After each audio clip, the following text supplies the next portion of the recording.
شوہر سے کئی سال الگ رہنے کے باوجود بچہ پیدا ہوا تو نسب کس سے ثابت ہوگا؟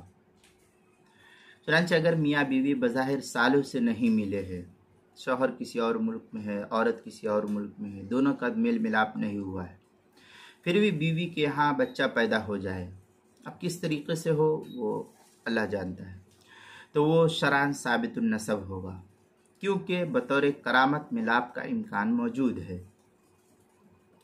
یہ مسئلہ کو مستفاد کیا بہشتی زیور صفحہ 551 پر۔ اب اس سلسلے میں کافی تفصیلی بحث علامہ شامی فتاوی شام کے اندر لکھتے ہیں، وقد اکتفوا بقیام الفراش بلا دخول كتزوج المغربی بمشرقیت بینہما سنة فولدت لستة أشهر منذ تزوجها لتصوره کرامتا و استقداما۔ یہ در مختار کی عبارت ہے۔ آگے ہے والحق ان التصور شرط ولذا لو جاءت امرأة الصبی بولد لا يثبت نسبه والتصور ثابت فی المغربیۃ لثبوته کرامات الاولیاء۔